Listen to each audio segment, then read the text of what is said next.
औज़ुबिल्लाहिमिनश्शैतानिर्रजीम बिस्मिल्लाहिर्रहमानिर्रहीम। हकीम गुलाम मसूद साबरी अल मखदूम दवाखाना, phone number 0309655265।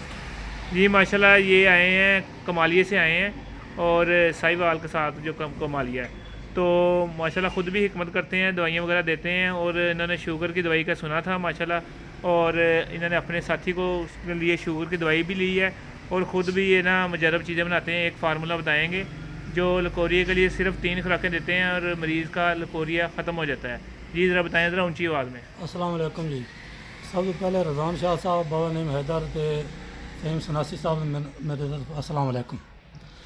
एक दवाई है जी लकोरिया वास्ते, जो लकोरिया ना ठीक हो रहा है किसी दवाई ना ली तो वो जनाब 1 तोला पारा लेना है तो मुसफ़ा कर लेना।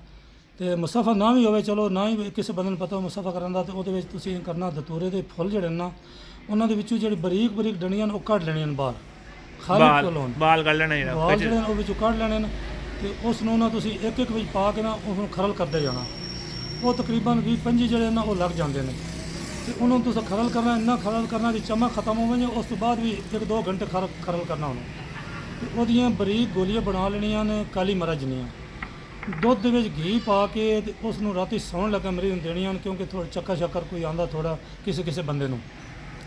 वो इंशाल्लाह 3-4 खुराकों नाल लकोरिया जिहड़ा नहीं ठीक हो रहा बिल्कुल ठीक हो जासी। बहुत मुजरब है नहीं, वाकई ये चीज़ मुजरब है। ये जिहड़ी इहदे विच तुसीं ना ऐसे चीज़ दे विच अजराकी 1 तोला शामिल कर लोगे तो पट्ठियां की ताकत वास्ते बेहतरीन चीज़ बन जाएगी। वो फिर अजराकी पा दोगे पट्ठियां की ताकत वास्ते। इदां ही जिहड़े हकीम हज़रात है ना अपनी जिहड़े सोच समझ नाल चीज़ां ऐड करते रहणगे, वो काम करते रहेगी। अपनी समझ नाल फिर कुव्वत बाद भी चलेगी तो पट्ठियां की ताकत भी चलेगी। बहुत ज़बरदस्त चीज़ है, बड़ी अच्छी चीज़ है जी। अल्लाह पाक तुहानूं भी तंदुरुस्ती देवे। और भी फार्मूले देंगे इंशाल्लाह। हाँ जी, तुसीं माशाल्लाह सुन के आए शुगर की दवाई का तुसीं सुनिया सीगा माशाल्लाह, ਉਹਦੇ वास्ते इत्थे मेरे को पहुंचे हो। दसो मैं शुगर की दवाई का सुनिया सी ते वो अपने मरीज सी ते ਉਹਦੇ वास्ते मैं आया। मैं आख्या भाई चलो ना मैं दवाई जाके आपू ले आना, नाले मिल के आना, क्योंकि मैं वीडियो तो इन्हों मैं सारे आटो अटैच में सुनता रहा, लेकिन अं सामने मुलाकात नहीं हुई। बाबा नहीं हैदर साहब को जाना सी, लेकिन हूँ मैं नहीं जा सकता, मेरे को टाइम थोड़ा है। फिर जिंदगी रही तो इंशाल्लाह मुलाकात करांगे। अल्लाह खैर करे। अल्लाह खैर करे। अस्सलाम वालेकुम। अपना फ़ोन नंबर भी दे दिओ किसी नूं चाहिदा होवे ते। 0346 597 0925 0346 44 का दस दिओ, कईयां नहीं समझदा। 44 0346 समय याद जाती पंजाबी 46 46 597। हाँ जी माशाल्लाह 7 जनवरी को हमारा सेमिनार हो रहा है फैसलाबाद में। आप फौरी अपनी एंट्री जमा कराएं। एंड पे जाने से बेहतर है कि आप पहले जमा कराएं, ताकि आपके नाम का सर्टिफिकेट बन जाए और आपको जो मेडल वगैरह तकसीम किए जाएंगे जो इसमें शामिल होंगे।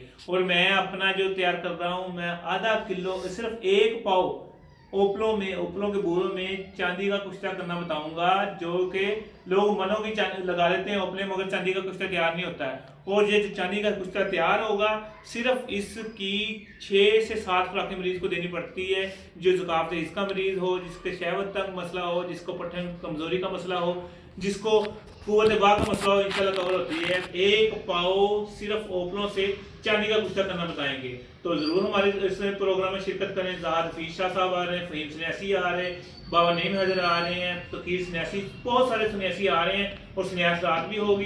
बड़ा अच्छा प्रोग्राम होगा। जो फैसलाबाद के बंदे अगर वो मिस करेंगे तो फिर तो वो बिल्कुल पछताते रहेंगे, क्योंकि बड़ा ज़बरदस्त सेमिनार हो रहा है और पूरे पाकिस्तान से लोग आ रहे हैं। अपनी एंट्रियाँ फौरी जमा करें। रज़वान शाह साहब के नंबर पर करा दें या मेरा नंबर 0308 8182 गुलाम मसूद साबरी के नाम पे ये इजी पैसा का नंबर है। इस पे आप एंट्री जमा करा के मुझे स्क्रीनशॉट भेज दें, ताकि आपकी एंट्री फौरी लिखी जा सके। दुआ में याद रखना हमारा फ़ोन नंबर 0308 8182 तांबे का कुश्ता बताऊंगा जो मैं मुल्तान सेमिनार में नहीं बता सका, और 1 पाव सिर्फ ओपलों में चांदी का कुश्ता करना बताएंगे। और भी फार्मूले में 4 से 5 बताऊंगा इंशाल्लाह। सन्यास रात में भी इंशाल्लाह कीमिया के फार्मूले जो मुजरब होंगे।